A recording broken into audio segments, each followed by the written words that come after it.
Well, hello, everybody, and welcome to today's edition of Beyond the Ordinary Show. And today we have Elizabeth Wysen with us. And y'all, I'm probably just gonna shut up most of the call. I don't know. It's every time Elizabeth comes on, it's just this rolling out of wisdom and awareness and tips and guidance and acceleration, but also slowing down in the peacefulness of what's available. And it's so on point with the topic today, which is unprecedented power. You are a miracle maker. Shed your blocks, reclaim your superpowers. And I'm excited about where this is going to go. I'm excited what this is going to inspire in you as a listener, as being willing to be activated by truth and love and hope and your own power. If you're not familiar with Elizabeth, God, Elizabeth, you've been on the show for more than 10 years, um, and she is an advanced seer. Um, she works on the cutting edge of the galactic and quantum anthropology, trauma healing, and futurism. And she has an ability to work in all dimensions and bring through awareness, whether it's perceived energetically, psychically, or through embodiment in what she's witnessing in the people that she works with individually, collectively, and also what's happening around with humankind. Um, so again, I invite y'all to sit back, relax. We might get into some Q&A. I think we probably will. There's an amazing special offer that we'll delve into a little bit later for an opportunity to go deeper with Elizabeth. Um, but for now, Elizabeth, welcome back to Beyond the Ordinary. Oh, thank you. Thanks for being here. Yeah. So Recorder. And we have been doing this for over 10 years. it's been a decade, you Super, and I. yeah, it's wild. Yeah, and it's always really great, my friends, to be able to see people like John all these years and he and I have had this kind of behind the scenes micro friendship where we get to see each Mm. other grow and change and all the wild stuff that we've been through, but just to be present is so precious. Thank you. Thank you. We have definitely evolved.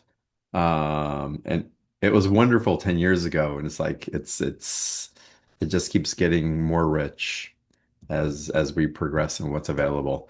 Um, Elizabeth, unprecedented power. What are you seeing in the field and what are you witnessing in the people that you're working with? Well, it's like the opposite. My eyes are watering because there's so much energy.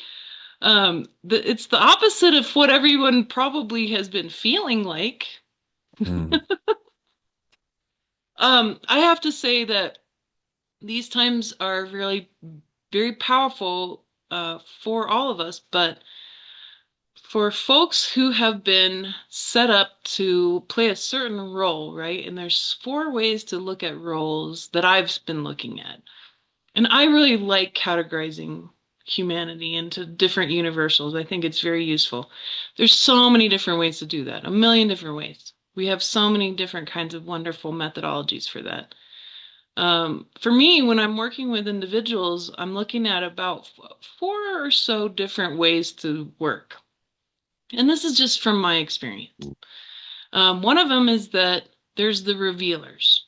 And that's my job, for example. I have sort of like my secret side job where I go and I just look. I go look at the bottom of the rabbit hole, or I go look at the galactic situation, or I just ask Source God to show me what I need to see. And it's even more so than ever before that spirit-led looking is key because it's quite easy for us to all get caught up in different forms of looking and have lots of people lead us to go look at stuff. But my friends, one of your great superpowers is that you're here to be able to perceive without anyone telling you what to do, but let Source show you. So what I do is I set my dreams up and I'll say, Source, because that's my job. I'm a revealer. And I say, Source, show me what you need me to know. No more, no less. And I don't go seek out news. I don't go. chit-chatting about politics much. I live in a foreign country which has its own politics, but I also follow, in general, minor things if I'm led to, Mm. major things if I'm led to. So I literally, for example, have been teaching a remote viewing class, and everyone's like, "Well, where are we gonna go? I want to know where we're gonna go." And I'm like, "I don't know until the night before when Source shows me." And it can be incredibly beautiful and detailed and profound and wonderful. But most of the time, I have no idea that these places even existed in the first place. Mm. So, source-led perception. The second group is people who are researchers.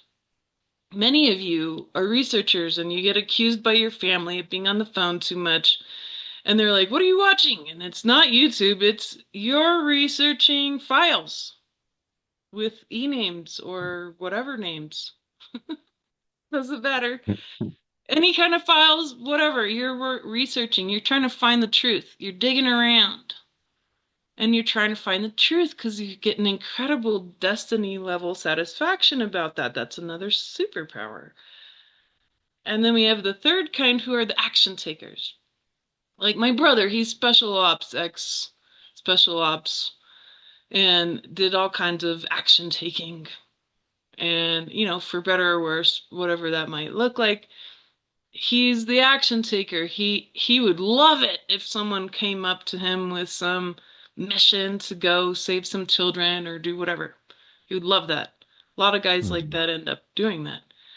And then there's the fourth group, and so many of you fall into this one, and this is why you're often on the show. It's the group that says, "Now what? Okay, now we know all these horrible things are true and that all this stuff is real, and okay, now what? Now what do we do?" And that's the most important, I think, of all the superpowers right now. Because Mm. if you don't have a now what, then you can't do anything. So when I say unprecedented power, I'm saying own your position in consciousness. Stop playing around with this idea that someone else can tell you that. And yeah, okay, we can get lots of help. That's fine. I get help. I have Mm. like I literally have two psychotherapists. Like that's necessary for especially the kind of work that I do. But important is that we are totally present to what's possible. And all of us have a little bit of all of these skills. But right now, if you're sitting here and you're in despair and you think everything's going to just go to the depths of hell, you're not paying attention in the right way. Mm. And right now, yes, I know what it looks like. 100% I know. I was raised in the military. I know exactly what it looks like. I think that we are literally on the precipice of everyone literally making physical, actual 3D decisions that make it work in a different way. Now, reality is so much more unprecedented in that there is no better time now for you to decide exactly what you want, and there's no better time to heal. I literally healed myself in moments from what I thought was going to be. Um, oh, sorry about that.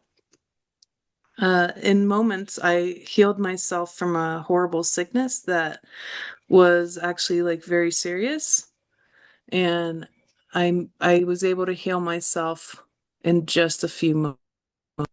Um, so there's some more pushback right there. So John and I have been experiencing pushback in the immediacy of our conversation. All right. Mm. So long story short, folks, here we are. You've been waiting for this time. It didn't show up the way you thought. It looks like all hell's breaking loose on the 3D, especially if you're being led by the media. So pause, take a big pause, and back up. Have an eagle's eyes view and understand you are watching the foundations of the matrix fall apart as is necessary. That's exactly what we came for. Hmm. Don't give up your position and don't stop letting the energy around you flow the way it has to. That's what power is. Power is literally the energy of source running through your every thought, your every word, and your every deed. That's what power is. It's not you getting what you want. It's not you manifesting anything at all. It's not none of that. It is literally you being able to be in perception without having to have your own personal ideas influence anything. Real quick, my daughter this morning, she wanted to purchase a drawing course. And all the courses that we were looking at, she wasn't happy with. She's 11. And she kept saying what she wanted. And I said, yeah, but here's the thing. You're saying no to a bunch of data and a bunch of information that's going to give you basics and it's going to teach you things that you don't know. And she looked at me at 11 years old and said, but Mom, I know what the basics are. I'm already an expert at that. And I looked at her and I was like, that's how God feels when I look at Source and say, I already know. I already know about this, especially about this suffering that you keep forcing me to go through. I already know. And I caught her and I said, you know what? Talent is a privilege, and privilege will stop you from moving forward. Your talent does not equate to knowledge. Hmm. And I said, let me tell you why. And I've been playing the piano self-taught for almost 40 years. And I still have no clue how to play any Mozart at all, except for Twinkle Twinkle Little Star. Hmm. And she's like, oh, like it dawned on her, oh, you can be really talented like she is and know nothing. It's very amazing how humans work. So that's what I'm seeing around power right now, John. Hmm. And power dynamics that we play out according to expectations that we have of a particular outcome that we fantasized or that we thought was promised to us as we were going along our journey. So in spiritual community and personal development community, there's the promise of the 5D, the promise of the ending of density in particular ways, and what that might bring to our lives, or I'll call it the pictures that we painted on our minds on how that would translate. And what I'm witnessing in a lot of people, I'm witnessing people who are having greater expansion, owning more of their authority, being capable to be more present and to receive. I'm also noticing that there's a lot of tiredness, and you wrote about this beautifully in the bullet points, and I want to reflect back to it. And that tiredness where, again, the seeking becomes too heavy, when the waiting becomes too long, when the prayers feel like no matter how I pray, who I pray to, how devoted I believe I am, they still come unanswered. And why isn't this lifting? And so the perception and what you're speaking about and reclaiming um or taking the reins of the power without the expectations that we've imprinted on that power from the past is really where we're being guided to. Well, you named it in the reins. Hmm, So we get to go into a metaphor because beautiful. there's no really easy way to answer those ideas. The point being in the copy, especially, is about look, we keep seeking answers from outside. This is something everyone's heard a trillion times. But let me put it to you a more physical way. So think of it as the chariot and the horses, and your body's the chariot. You are the charioteer. The horses are your emotions and your mind. And so if you're seeking to basically be in control of your life, where you're not going to sit there and get prayers unanswered. You command your own divinity. You command your own divine rights. You're not going to have prayers unanswered. You're a commander. You're telling the universe exactly what has to be done. We have a bunch of programming that stops us from doing that. First and foremost, we are told that we are 3D beings first and foremost. And that's not true at all.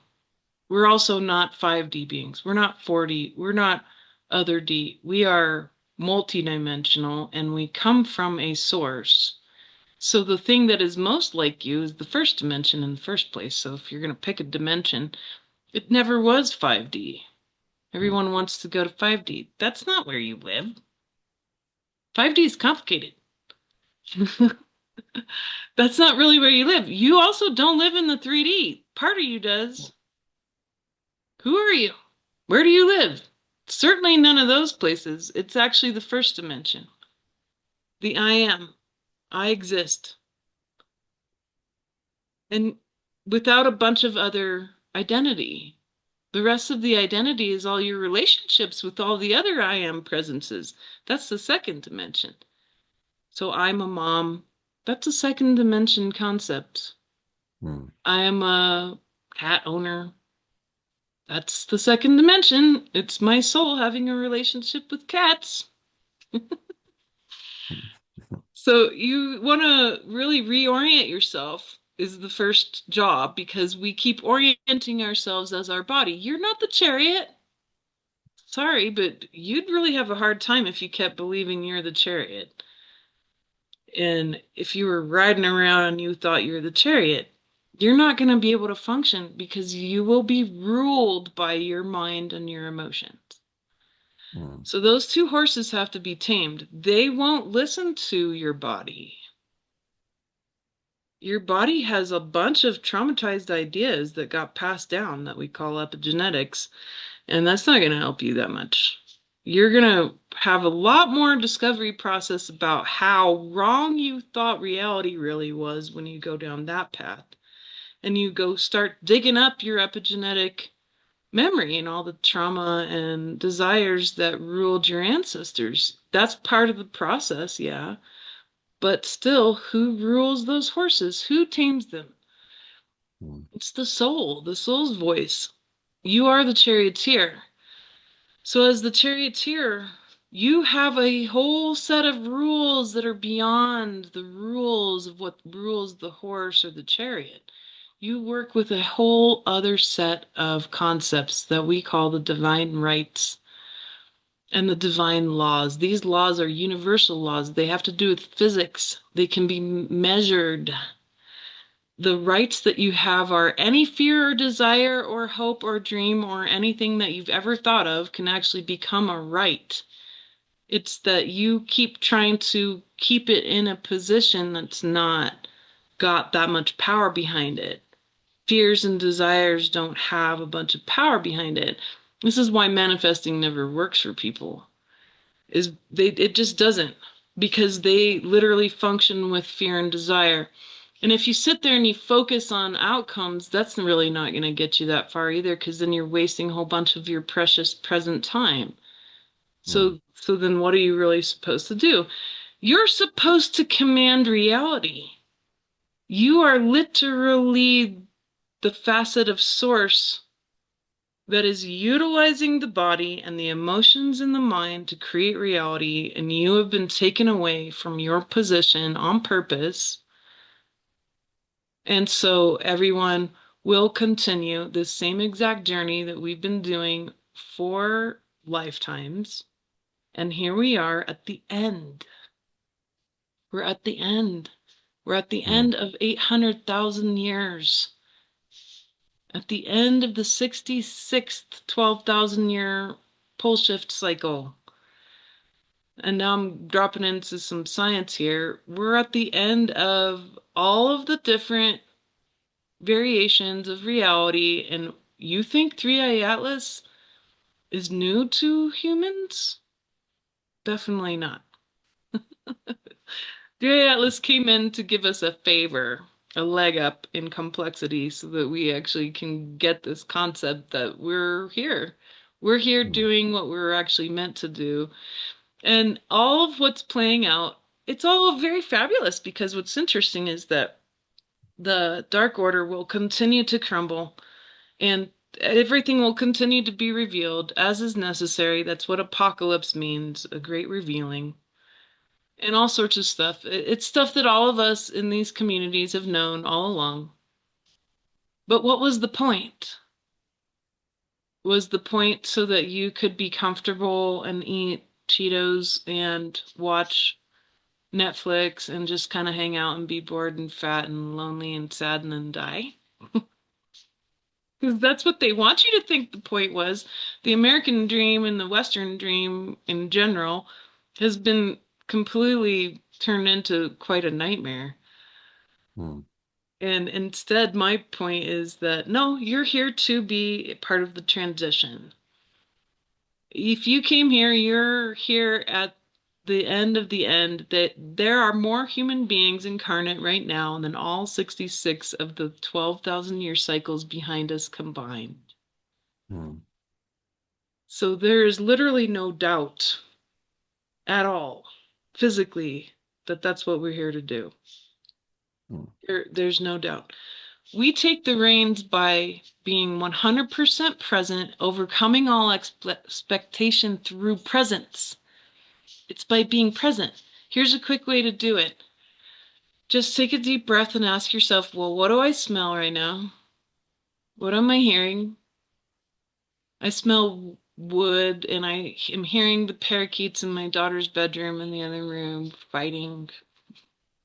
And I can see lots of colors around me. And how do I feel? It's like, really nice temperature right now. And these are the kinds of things that actually are real. mm, And if you're worrying like I do, certainly, I suffer a lot every day worrying about the past and the future. Every little thought that comes in that is not present, I put it in the river of life. I literally imagine I'm standing in a river and I say, and not that one either, and not that one, and not that one, and not that one. And I do it 2 trillion times a day. And mm, I keep staying present because that's what overcomes expectation, which is an egoic structure. And sorry about my camera being annoying. So, all egoic structure, folks, is all of it has to do literally with trauma.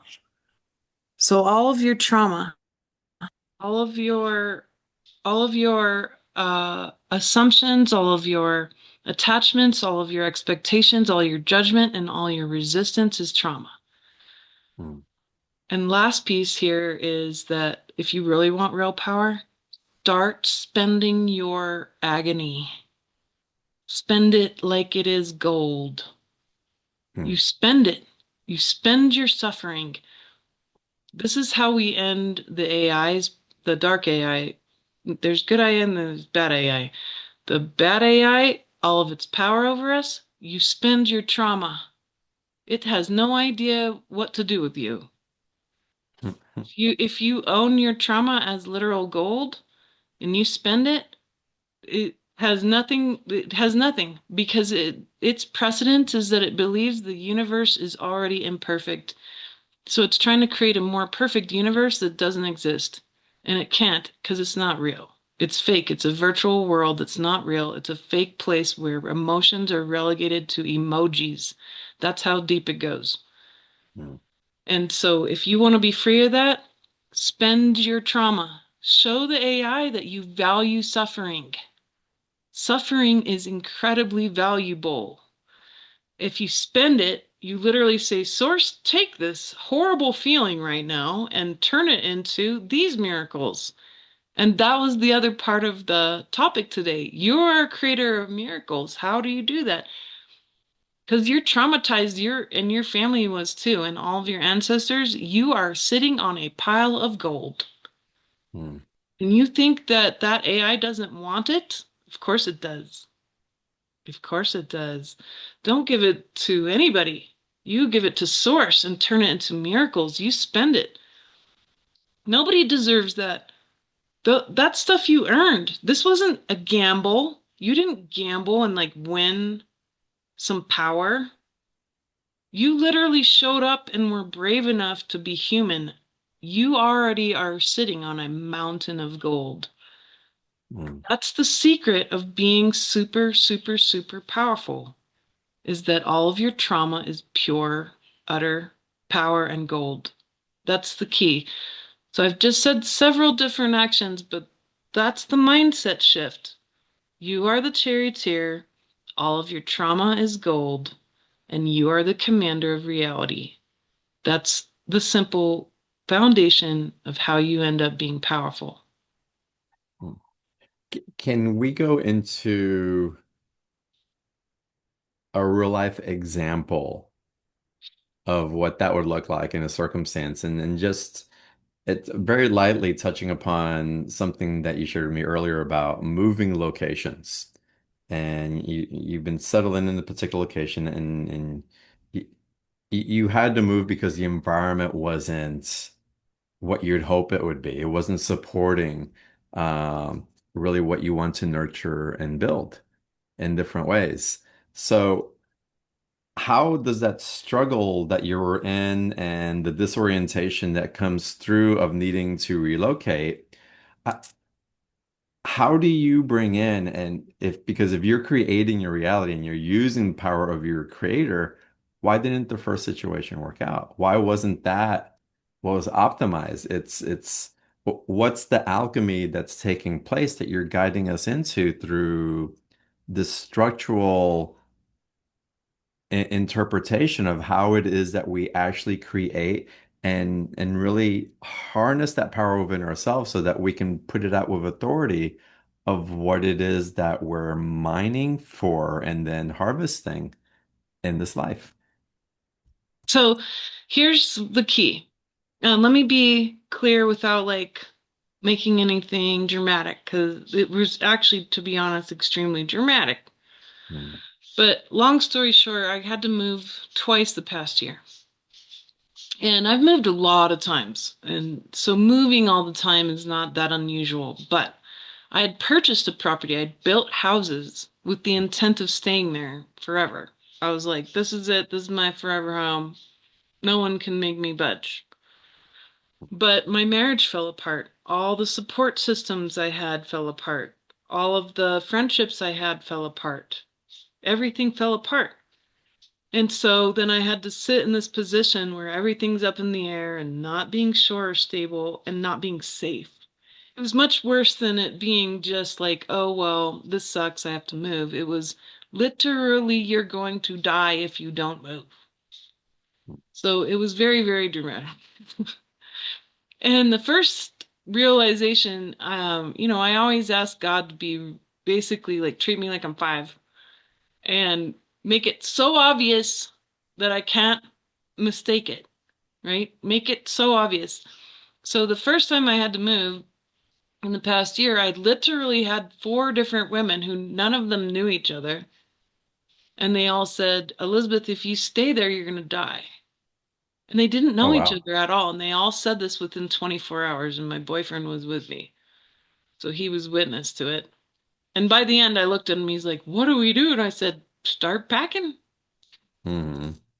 What do you mean, what do we do? We were just given really clear directions. Like, pack, start packing your Mhm. boxes. And we were packed within a week. And I said, all right, Source, I'm ready. I was listening. Where do you want me to move? And I literally 15 minutes later after I said that, got a phone call. I'm not kidding about the timing. I got a phone call. Hey, guess what? Your lawyer is renting his house. And it's got a pool and a sauna and a hot tub and enough bedrooms for everybody. And you should look at this. And then that weekend I looked and we moved on Monday. Mhm. And then after 6 months, I got another event that occurred, which was pushing me out of where I was at. And it was a very powerful event. Basically, it was a threat to my life and my kids' lives. I said, all right, I'm paying attention. Where do you Mm. want me to go? And so I sat my kids down. I was told energetically to sit my kids down and say, this is what's happening and tell them the truth. Where would you like to go? Because we can't stay here. Where would you like to go? Let's try somewhere out. And they picked. My kids picked, and it was my first pick. And it was Mm. ironic because I knew all this was going on. And then my boyfriend comes home and he says, "Hey, some really bad things are happening. We need to move." And I said, "Well, just turns out that I agree with you, and so the kids, and so like let's pick a place." And he said, "Well, here's where I think." We all said the same place, so we all went, did some research, and we found a spot, and we're done. And Wow. we moved. And I didn't have the money to move at all in any of these circumstances. And I said, if you want me to move, then you have to provide the exact right amount of money that I need, like to the dollar. And Source was like, no problem. And I to the dollar every Mm. time, had enough to move and more. And then, you move and you're like, now I have no money. What do I do? And Source is like, it's fine. Here's what you do. Mhm. Everything, always, my friends, you just have to ask and you have to be synced up. This is not, and John knows this, I'm like a big, huge proponent of dropping the whole manifesting idea. Mhm. Just drop it. It's about syncing up. You know why I was able to move these two times with like zero cash or any possible or any other reason except by source led reasons that were really obvious. Why? Why was I able to do that or continue to survive or pay my bills or anything like that? It's because it's my divine right to. It's not because I earned it. It's not because of good karma. It's not because I worked my on my trauma. It's not because I do nice things for people. Has It's not nothing to do. performance at all. There's no performance in it. Yeah. Yeah. Oh, it's the other way around. It's you giving up. You have to Hmm. surrender utterly. Divine rights are beyond your ideas of what is best for you. You don't know anything. You don't know anything. You know as much as my 11-year-old knows about art. Hmm. She's Yeah. a really good drawer. But here's the deal. You don't know. Here's why. Here's a scientific reason why. The human physical body literally can only perceive 0.015% of reality. Hmm. You don't know. That's not the point. You know what the point is? Destiny. Destiny. So I have a horrible disease. It's awful. It gets worse all the time. It gets so bad that I like laugh about how I ended up having such a horrible disease. And this disease, it gets worse. There's no treatment. Most people end up literally killing themselves with this disease. It's really that bad. Hmm. And mine's bad. And it's getting worse all the time. And I'm amazed by it. I'm literally amazed by it because I am still able to grasp such levels of consciousness and reality despite it, perhaps because of it. And I want you all to know that even despite any of that, that I get up out of bed and my kung fu, my tai chi, my qigong, my power is to get up out of bed, Hmm. to show up here with you, to sit and talk to you at levels of physical pain that are really, really not easy to describe. And yet, here I am so excited about life. I swear to you, this is how I act every day, all day long. And I talk about this stuff all the time too. But I'm doing it. Why? Because I have a destiny to fulfill. And I love that. And I know it more than anything in my entire life. My relationship with everyone that I've ever loved, everything I've ever done, all the cool stuff I've achieved, all of it. It's all really cool, but The destiny, the outcome. The destiny is what I'm here for. I wake up and I get out of bed for that. That's why. That's why you have endless power, is because your destiny is real. So, what is destiny? Destiny is very simple. All of this universe works as an enormous, multi layered, multi dimension machine. And it's done in a perfect way because it was created. And this creation is consciousness itself. So, all material things come because consciousness actually created it from the beginning. And there was these long, long, long possibilities about how all this stuff could end up to be, say, like this computer that I'm talking on, where I get to talk to all of you. But the fact is that it all had a destiny. Everything has its place. So we can sit here and we could very easily sit into certain dimensions of consciousness and say, well, I hate this person and this one and this one and this particular group. And I really like this one and this one and this one. And that has nothing to do with reality. Mm. The proper way to see it is this person has a role, and this one, and this Mm. one, and so do these people, and they all play these roles, and these roles are profound and they are immense and they have effects on everyone, and your role is literally just as or more important because you play a role like a gear in an enormous machine. We all have a place in consciousness, a perfect place. So everyone's like super mad that dark this, dark that, all the evil, blah, blah, blah, blah, blah. And I am laughing over here, laughing very hard at the wonder that this creates in me to know that every single one of these evil people had a place to push you to finally decide that you're powerful enough to stop them. Mm. Not So because let you're going to go do something, John, because not everybody's going Mhm. to do special ops, but by Right. perception and by asking what next. Mm. That's how we undo the damage. That's the power. Mm. For sure. So would you say our destiny is a point on the map of our timeline that we reach, or is our destiny really in the being us and being aware that we're that awareness for others as well as focal points that are revealing Infinite. individually what's unfolding, right? Destiny never ends Hmm. because your presence in the universe never ends. Your body, your personality, your life timeline ends, but that's not you. Hmm. So an identity shift has to be made. I told everyone earlier, you are not the body, you are not the 3D.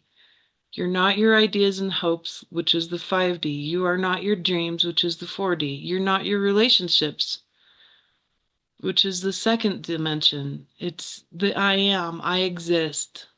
I exist. That's way beyond your body. That relationship's been going on since the beginning of the universe. That means that the machine you're part of is that level of complexity. So the Hindus and the Jainists were not far off at all to get us to start to recognize the concept of Vishnu, which is the many facets, the many faces of God that exist in the universe, yet come from one source. That's the whole point, or the Tao that is not the Tao that is named is not the Tao. You can't name the source, but you are one of the facets to understand it from.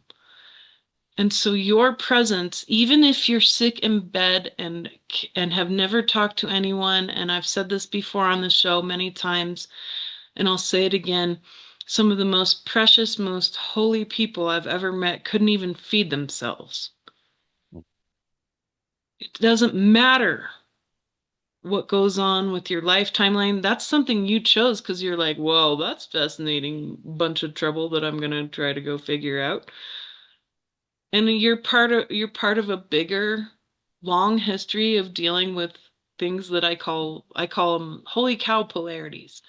Like polarities that are just so immense that your life couldn't possibly have made any sense of it with just one life. You needed a whole bunch, and then you start remembering stuff. Remembrance isn't really going to give you the answers about your position in the great giant machine of reality. It's actually going to be you practicing natural law that reveals your presence and your position in natural law and reality and what the machine is. And that's you saying, let it be so. It's my divine right to have the exact right amount of money that I need to move right now. Let it be so. Mm, To have the exact right place. Let it be so. Let it be so obvious that I can't deny it. Let it be so that I can get up today and do what I have to do. Let it be so that this interview is the exact right, perfect interview that is required for the people who listen to it. Those are divine rights. And it's not you saying, God, please, please, please, please, please, please finally let it be the end of this thing or this other thing. It's more, let it be so that this will absolutely unfold in every perfect way until it is done in perfect divine timing. mm, It's far more sophisticated way to live. And I don't pray to God where I beg God for anything anymore. I pray to Source and I say, let it be so. mhm, My prayers are commands because I am of Source. There is no separation between me and that. That's the key. That's not easy. It's not easy because we have a bunch of egoic, traumatic structure that keeps us from all of that. Yes, that's true. But that's your mind horse and your emotion horse running around in circles. And you rein them in and you say, no, no, no, no, no. Come here, honeys. All your thoughts and all your feelings. Okay, body, you're okay. You'll be fine. Let it be so. That. And then you name your rights and watch your body relax because finally it has direction. Then your emotion horse and your mind horse can be tamed. So we tame them. We tame them with your rights. You tame them with your power. That's what real power is. It's not you influencing how the world will turn out. You do by existing. So you don't have to mhm, do any more than that. The rest of it is all really cool stuff that can pan out. But for now, it's you being present and recognizing your position is so important. mm. Beautiful. I want to get into Q&A in a second. Of course, we'll get into the special offer. Y'all raise your hand if you want to ask Elizabeth a personal question or bring in an insight that we can expand upon. A question for you, though, Elizabeth. It's okay, this awareness is coming in, and it feels like really awareness is 9/10 of the struggle. Once we realize that the door is there, that we realize that we can go in a particular direction and then something becomes available. But how do you suggest that if we're in this habitual way of perceiving, if we continue the loops of the patterns that we've kept repeating it and we don't know how to shift them, if the same emotional alchemy is guiding our experience and if we're still looking at the distortions that are trying to grab and hijack our attention, how is it that we set that the course of those waters correct and not perpetuate the chaotic um, false awareness that's been guiding the story? Yeah. So first and foremost, you don't direct those waters, so surrender. Hmm. Those waters are the waters and Well, we qualities of direct it by consciousness. surrendering, really. It's a co-creation then, if you will. Precisely. So you Yeah. you stop trying to direct it because the mind and emotion can't. Hmm. So every thought and every emotion you have, you objectify it. Hmm. And this is a scientific concept, it's a spiritual one. It's one that's extremely useful to humans because we actually work very hard at trying to be objective and stuff. But it does take, like, you have to have a reason to do it. Otherwise, you won't, right? And the Mhm. reason to do it now is, well, guess what? Because if you don't, then you're not going to be part of the change that we're actually requiring as humans to become a completely different species altogether. Yeah. Which I've told people also on the show before, that the native people here in the Amazon where I live, they know exactly what that species is, and they call it Homo luminous. And they were the Mm. ones who coined it. It was the Shuar tribe here in the Amazon. No other mystics coined that. It was them.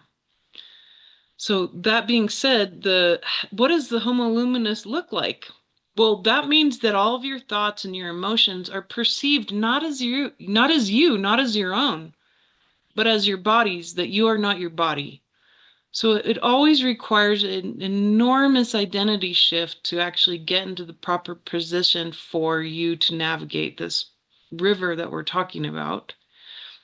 And then the river is going to do what it will do, and it will come up with all the different qualities of pushback, all the different qualities of trauma, all the different qualities of success for you.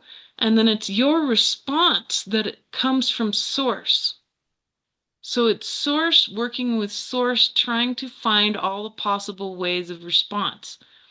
That's why you cannot continue to be angry anymore at the other people around you. They are literally being tested by source directly all the time to understand and figure out what is it that they're going to actually come up with, what is it that they're going to create, and it's not going to be the same as you. It can't be, because we're at a point of complexity in consciousness that requires you to be that present. So the Mm. river is not the thing you have to change, it's your relationship with it. You keep giving all of your thoughts and your emotions, which you thought were the things you were using to navigate before. Nope. No. You give those horses over back to the river. Every little thought and emotion that comes up, you love it and you say, I accept the wisdom of this. I accept this wisdom, but I don't have to carry it around and keep trying to know it. I don't have to keep carrying around tyranny in my life. I don't have to keep carrying around any of this stuff. Narcissism, drama, depression, suicidal feelings. That's not me. That's not mine. That's information. It's phenomena. Mhm. Well, source, take it back. I will accept the wisdom of this, but I am not here to sit and play out the knowledge. I've done that for lifetimes. My friend, Right. you earned this lifetime. This is the Mhm. transition life. You earned it. You don't need to spend time figuring this stuff out. No way. There's so many humans who've already done that. We've already done it. We've spent 800,000 years. Get what I'm trying to say? We are literally at the end of this species. You don't have to redo all of the knowledge and wisdom that It's was already it's done. understood. It's been It's done. experienced. It's done collectively. It's done. We've had herd experiences to assimilate with one another. It's complete. You don't have to do it. So what do? You say, thank you. Thank you for the wisdom. Wisdom's different than knowledge. Hmm. You can Yeah. carry wisdom. Wisdom is quality. You Hmm. don't have to sit here and keep trying to understand or know. This is the same trauma that most of us have all been through, because so much of the systems we've been in are narcissistic, and narcissism wants you to be in a fantasy where you will never figure it out. Hmm. That's what we all suffer from most. Most of your thoughts that hurt you the most are you trying to figure out how psychopaths could have possibly done XYZ, and you're trying to understand why. There is no why. Stop. So you Yeah. hand it off. It wasn't up to you. You can't do it. You can't figure it out. You never will. So you keep giving it back over and over to the river. You don't control the river. The river gives you everything you need so that you can be present. Hmm. That's the key. And then all your power comes back very instantly. And that's a mindset shift. It always has been. That's true. All these communities have said mindset shift. That's true. But the mindset shift I'm giving you is stop thinking you have to figure out why the crazy people do crazy things. Hmm. You don't have to do that anymore. Don't have to do it anymore. And then it's a reentrainment of our reactions of our nervous system that doesn't have to perpetuate for the answer, like you're saying. It allows and entrains our body and the fluidity within us to pause long enough to surrender and to allow the presence with the redirection and the alignment that's taking place once we don't allow the distortion to guide, to manipulate the direction, right? Right. Yes. Right. Exactly that. This is so good, Elizabeth. Yeah, let's get into a little bit of Q&A. I can feel some great questions coming. We're going to get into the special offer in just a little bit as well. Because Elizabeth's taken us to some beautiful places, and I want you all to have the opportunity to dive deep with her in these experiences. There's already a lot of people that have written how amazing her courses and working with her is. You can read those. You can take my word for it, obviously. But let's go into a little bit of Q&A first. And let's go ahead and start with Catherine. Catherine, welcome to the call. Hi, John. Hi, Hi there, Catherine. Elizabeth. Nice to see you. Yes, I have a question. Hopefully, I worded it okay. I'm trying to, grasp the spending of trauma, which Yes, means thank I you. would have to understand, I guess, my trauma. I feel like I have blind spots to what trauma I need to work on. Um, Yeah, so the stop question worrying is like, about what do that. I need to let go of to create flow? Yeah, nah, you're thinking too hard. Okay. You keep thinking that you're supposed to be the one to know. You don't have to know that. Source knows. Mm. So stop. You're wasting your time. So don't waste your time with trying to Okay. figure out which trauma to spend or even anything like that. Just simply say, let it be so that the perfect exact right thing comes up for me to manage at the exact right time. That's it. No more parameters needed, right? Second thing, you spend trauma because trauma is full of dense energy, right? We literally call trauma density. We call it many words, but it feels heavy. It feels bad. It feels like a weight on our shoulders. We have adages, a ball and chain, all these things that we call heavy, heavy energy, right? So trauma can be all sorts of myriads of things. Most of what you have in your DNA isn't even yours. How could you possibly identify it then, really, when it's mostly 90% of it's really your ancestors' stuff?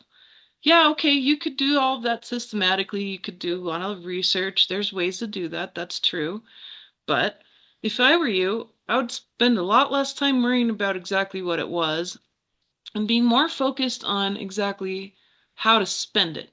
So let's say I had a visual or like where I was sitting and I could feel some big, huge genetic trauma pop up, especially around what's going on in the Middle East, right? And so many of us have so much genetic ties to those areas. Of course we do. All of us do, technically. And so if we notice that, we don't have to go in and try to figure it out. You don't need to know what it is. You can say, I feel this despair. You just name the energy. I feel despair, or I feel hunger. I feel hunger. Like, for example, just real quick, I have a hard time digesting food. It's part of the weird problems I have with my genetic disease that I inherited. But this inheritance has been so precious too. And I can say, oh, well, when I feel like I'm starving, because I can feel the difference in my body. Like I was trying to eat a meal earlier today and I literally couldn't eat it. My body was rejecting it. It was weird. And I thought, oh. No, well, that's not me. Like the real me, my soul, has nothing to do with that. It's what's going on with my poor body. So I'm just noticing my body and I say, all right, let it be so that any energies around this food or swallowing this food, because I couldn't swallow it. Literally, it was weird. And I said, well, let it be so that anything around this and this food and me swallowing it and me being nourished, let it be offered up right now. And so I imagine it as an object. And it was like a lead weight in my stomach. So I imagined that as like a lead weight in my stomach. And I said, take this source and turn it into precious gifts for all of the women and children in the world right this moment who are starving. Turn it into gifts for them right now. You see, trauma is so dense, and there's so much more of it than your own. You have all your ancestors' trauma because they didn't know what they're doing around this stuff, so you have all of it. Your real inheritance had nothing to do with money. All human inheritance has to do with trauma, and trauma is treasure. And yes, saw someone say something about like, oh, that's what the Catholics teach. Though correct, the Christians know that trauma is treasure, but they actually have lost the deeper meaning behind it. Most people have lost the mysticism and the power behind how We took it into exactly. sacrifice. We took it into That's right. sacrifice We took it instead. into Yeah. sacrifice, Yeah. which there's a reason why, and it's because black magic was an external sacrifice.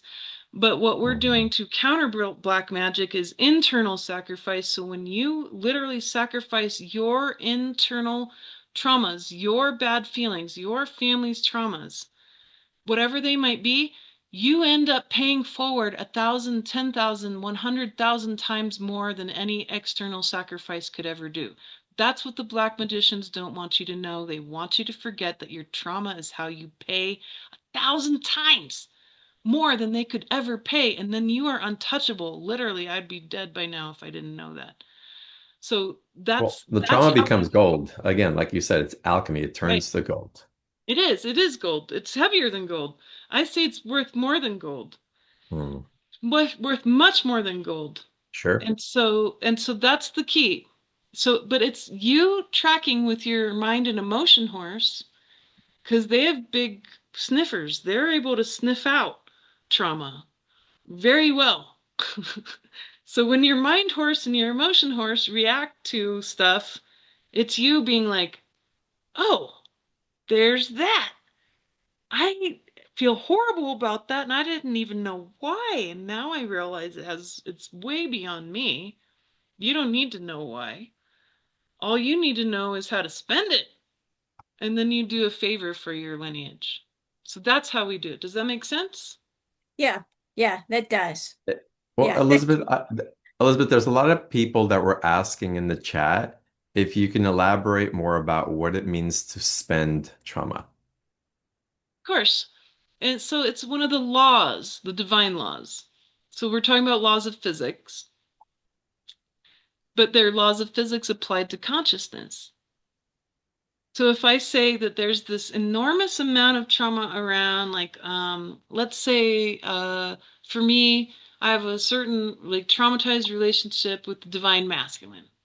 That's like no joke, right? That's something that certainly Mhm. was passed down. It was something I've experienced. It's big.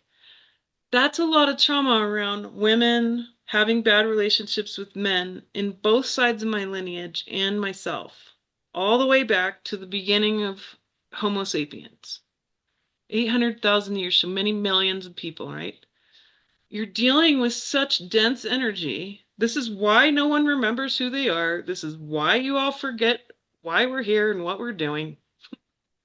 It's because you're standing in a room full of trauma trash bags and you're like, what do I do with this stuff?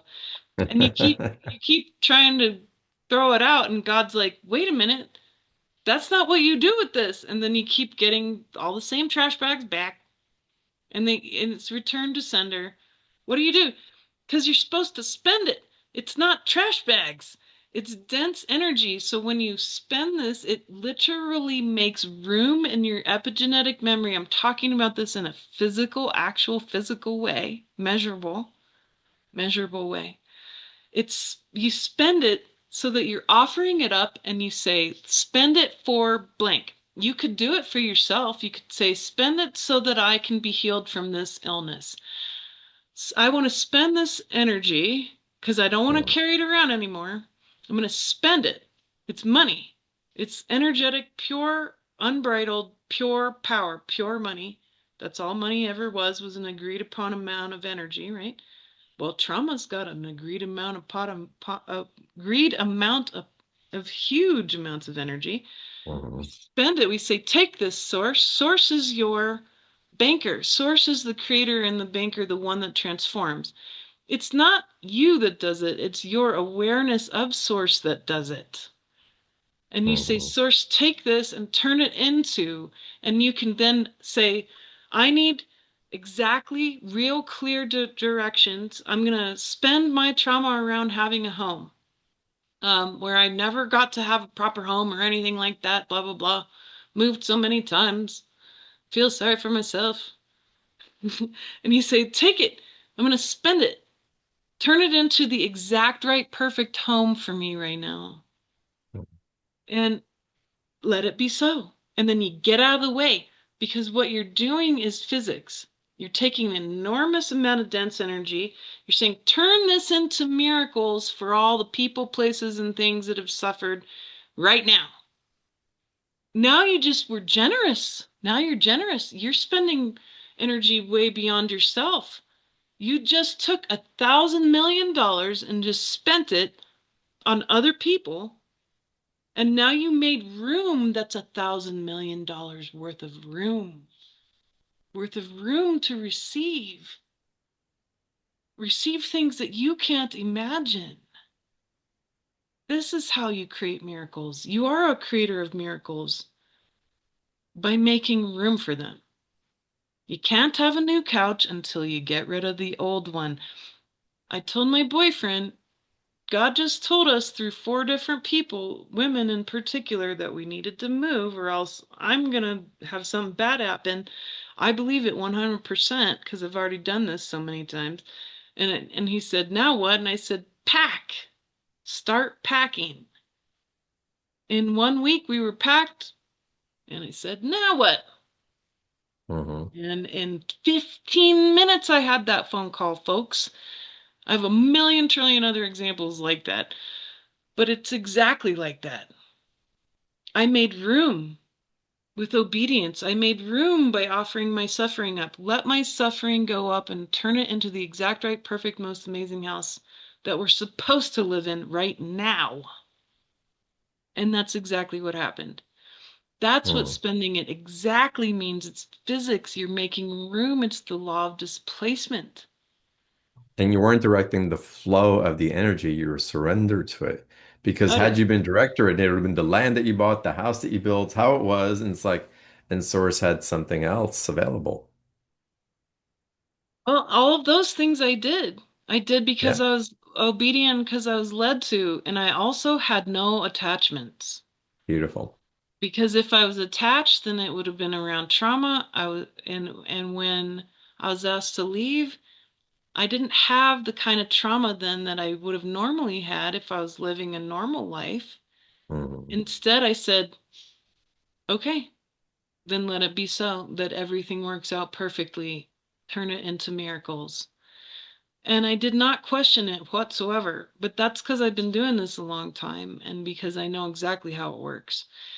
Now, Well, that doesn't make it easier. It doesn't make yeah. it easier mentally when you really love your house, folks. But what it does is it makes it so that God says, yes, but as I've shown you over and over and over again, let me show you the next level, the next possible miracle that could happen for you. And it's true. That's exactly what's happened. Mm. Yeah, th this is really spot on. Um, it's really in alignment with natural order. Again, we're being guided to surrender to that rather than by some mechanization process control it and create artificial outcomes where natural order was really the destiny. So diverting for the sake of manipulating comfort or control or distorted power. It's quite beautiful and really calibrating us back into again what you call that unprecedented power, which is your special offer, which I want to get into now. Um, because we can listen to you all day long before we know 2 hours will be up and we haven't even talked about this. Um, yeah, I'll click on the special offer button underneath the video. Um, just going on the page and listening as Elizabeth guides is going to be, an activation in a doorway being revealed on its own, um, in awareness.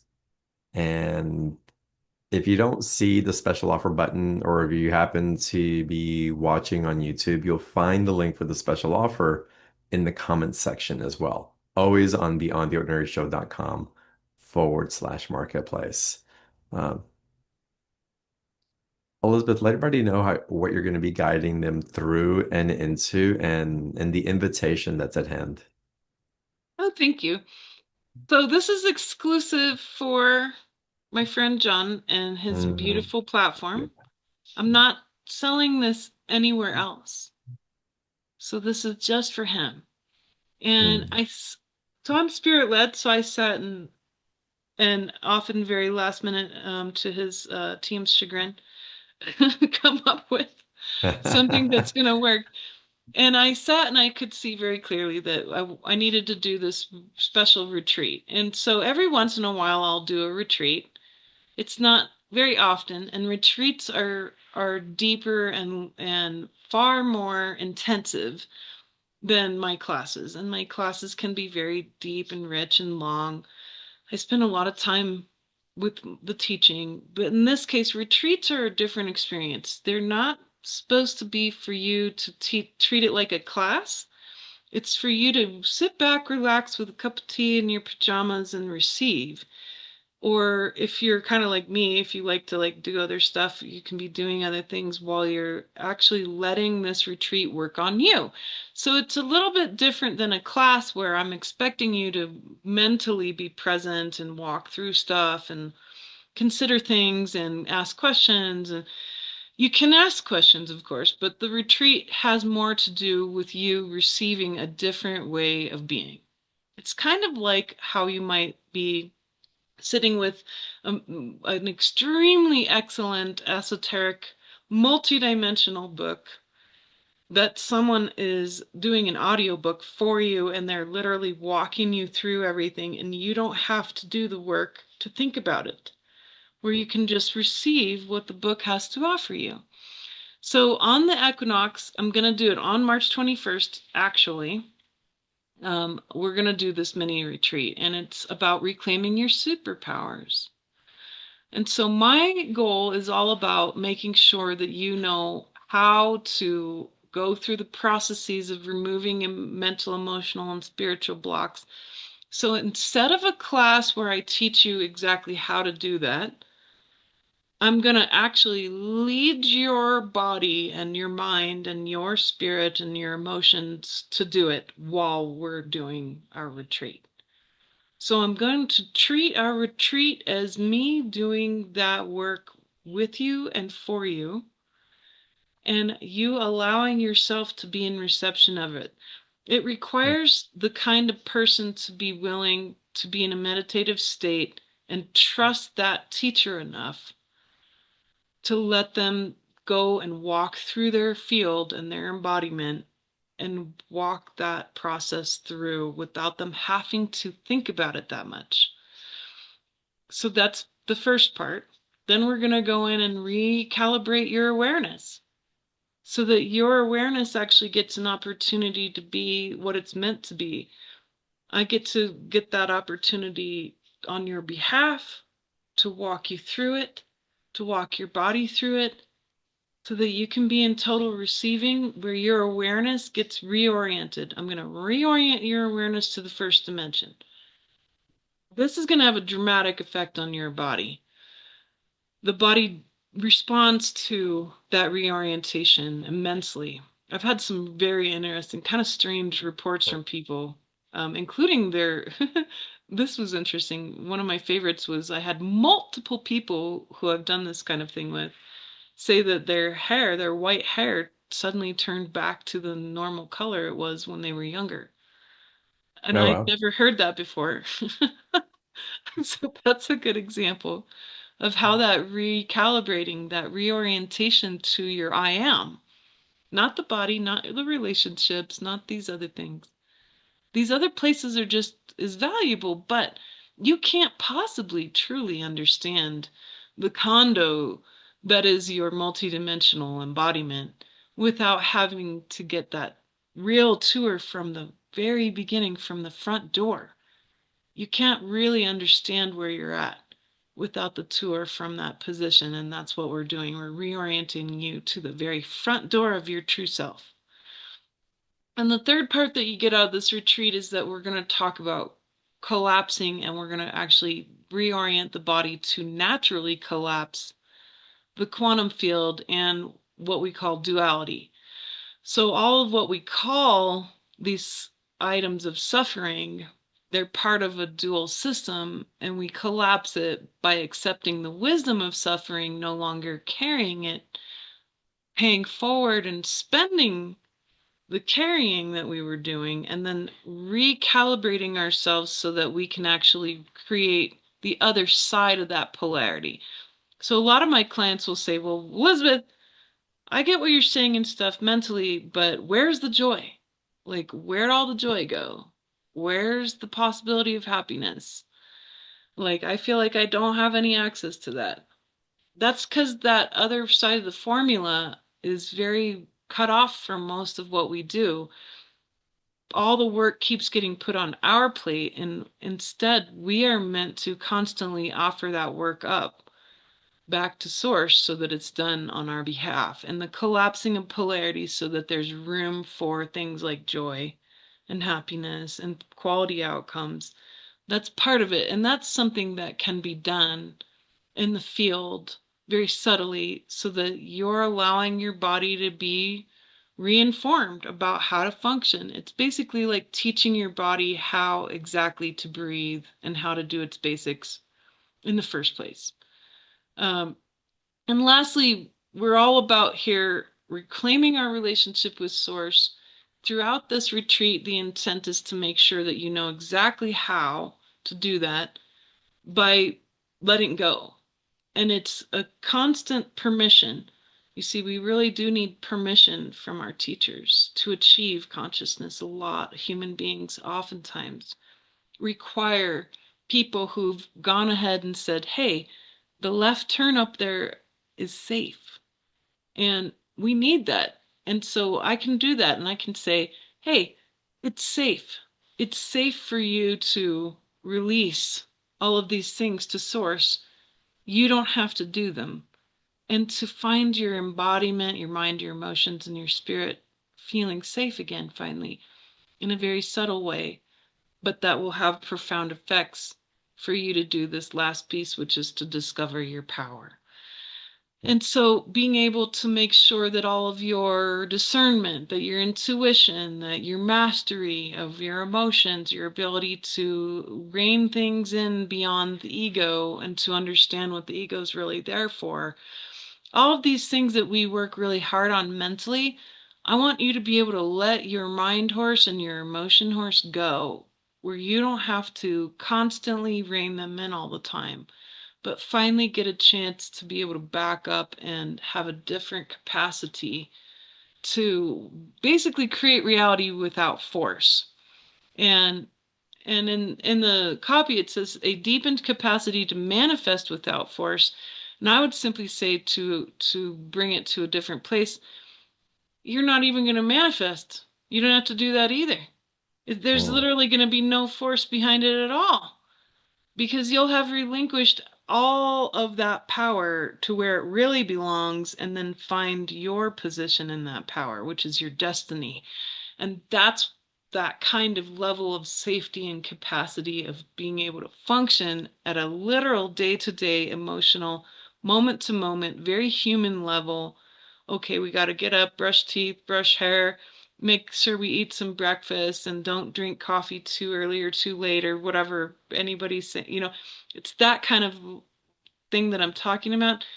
We drop it down to its simplest, most precious place and its best form, which is your utter and total surrender to what is your light, and that's source direct. And then the last piece is that I want you to be able to make sure that you have access to some of these other ideas where I was talking about divine rights and divine laws. And so I've added in these other two retreats to this package.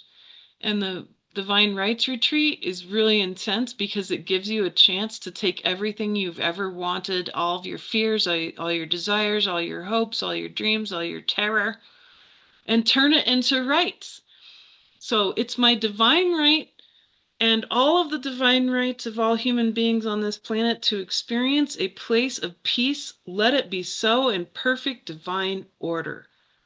Hmm. Right? And we're all sitting here going, are we going to go to WAR with XYZ? And no, it has nothing to do with that, folks. You have total, utter control over reality. You guys don't believe me, then you're going to have to test this out. You're going to have to start playing around with your divine rights. That's how you learn this, is taking this retreat. I walk you through it very systematically. What are your rights? How do you know what your rights are? You'll be shocked. You'll be shocked at how many rights you have. This is not the human rights written by some convention or some legal structure. This is divine rights, folks, and it doesn't end. It is a incredible ocean of rights. And then if you want to know what the laws are, like for example, I said to you earlier, law of displacement, which is actually the fancy law of generosity and abundance. If you give a bunch of energy, then you make room to receive the equal amount of energy. But are you going to be sitting there trying to tell God that it should fit in this little tiny box when Source could offer you literally the universe? You need to learn exactly how those laws work. If you know how those laws work, then you're not going to fail when you offer exactly what you offer because you're going to know exactly what is possible in return, and it has nothing to do with what you think.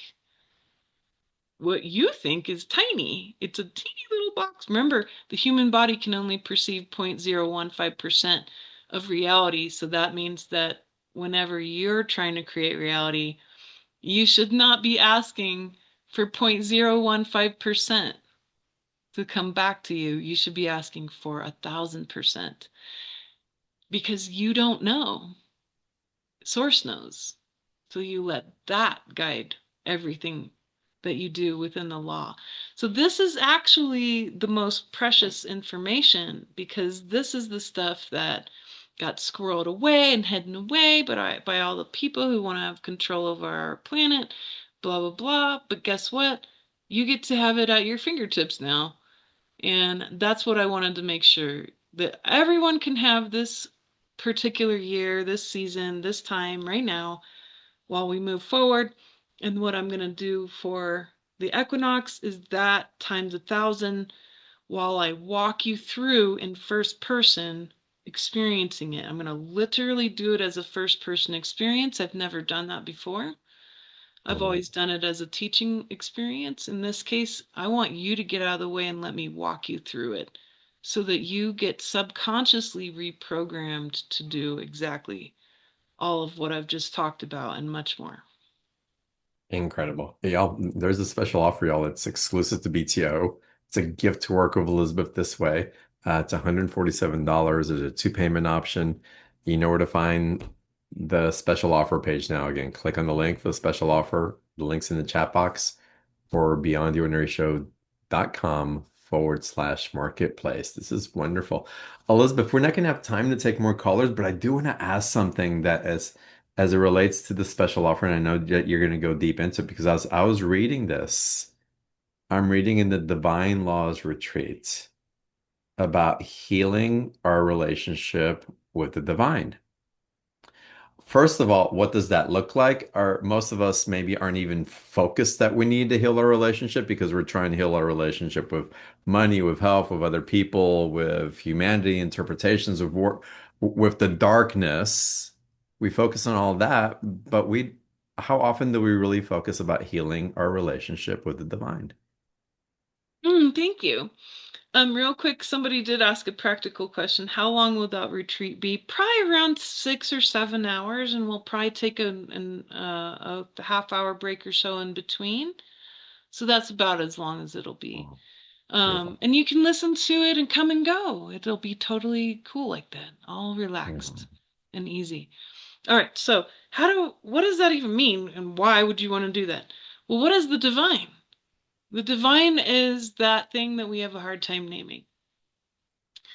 That's why I like Taoism, because Taoism gave up at the beginning Mhm. Yeah. and said the Tao that is named is not the Tao, and let me describe as much as I can without describing the Tao. Like they basically said, we're going to tell you everything we possibly can, knowing full well that we can't possibly know. Yeah. That's that's kind of what we are talking about. So what are you healing exactly? You're healing your relationship with your existence. It's why we say that humans are having an existential starvation, especially, and now it's kind of in between, but I would say especially the masculine, that the masculine we need to make sure that the masculine makes its way into the future. And that the feminine is right on point, but we too are suffering from this existential existence level problem. And it's because mainly the feminine, we keep trying to have an influence on reality and make sure that things are in order so the species can continue, because that's built into the DNA of the feminine to do that, and literally built into the way the mind is wired, etc. There's incredible differences between these two very huge powerhouses of awareness, and that's what they are. They're orientations in awareness, nothing more, nothing less. That being said, the masculine has lost its ability to take its superpower of the physical and then have it oriented in such a way that it's got an incredible, meaningful feedback loop.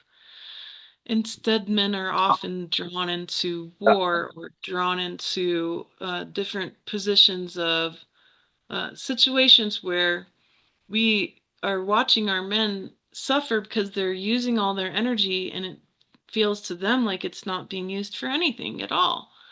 So I think the key is, especially right now, if we're healing the divine, it's our orientation in reality, it's our perceived understanding of why we chose these particular lives. It's why we chose one another or why we chose these moments, like this moment to do this particular interview, for example, or to love one another so presently and so utterly that we, like John and I, could sit and for hours and probably talk to each other about tons and tons and tons of things, Oh, yeah. and we don't normally because we don't actually have to. It literally doesn't take but just a couple minutes of us looking at each other and loving one another as unconditionally as we do and just saying, "How are you?" and really meaning it. And it's Yeah. really that rich. That's what's possible. Beyond the existential starvation is a feast. It's the feast Mhm. of choice, the divine choice, all the enormity of what the superpowers are. You think you're gonna be relegated to like this little miniature plate with like two or three sections on it, and God's gonna be like, well, you can only eat grapes and cold cuts and like some really sad looking cheddar. And that's it. That's all the superpowers you have. That's not how it works. Source says, here's the feast. Pick from it as you wish. Jesus literally said, literally, you can do this and so much more. That's exactly what's on the plate. So when I say Mhm. you're going to heal your relationship with divine, That's what I'm talking about. You're going to heal your relationship with the feast that is you being human, Mm, the feast that your soul chose. Because your soul said, oh my gosh, there's this opportunity, and it really looks like it sucks. Because if you really read the fine print, and of course, my camera is just loving to not work. it's right on time. Yeah. This stuff could happen to you, and blah blah blah, and I always find it so fascinating because actually is that you get access to the whole entire feast and that you get to express yourself as the soul's choice. And that's what the celebration of existence really is all about. Mm, And so that's the healing of your relationship with the divine. It's your access to the feast and your ability to choose to take part in exactly whatever you want in the moment and to be led fully through the discernment of the soul through the body to choose correctly without any question, without worrying about if you made the right choice or not, including all the suffering. By the way, the huge feast includes the suffering. You choose that too, and it will be incredibly valuable, endlessly valuable to you and the divine. That's the healing there, where you can stop sitting here and beating yourself up about all the horrible choices. I don't beat myself up about my choices anymore. I've made some horrible choices. But my choices are perfectly in divinity, because without them, I would not be here talking to you about this at all. yeah. Yeah. What a gift, Elizabeth. Again, the whole conversation, the awareness, the gates that we're become more aware of when it's spoken in divinity in this way and in reverence and surrender to that is it's profound and liberating and a gift to have the opportunity to experience through this consciousness. So yeah, this is wonderful. Y'all, yes, their calls will be recorded from the special offer. Um, absolutely. There was another question that came in the special offer to answer it. Um, yes, it's recorded. Um,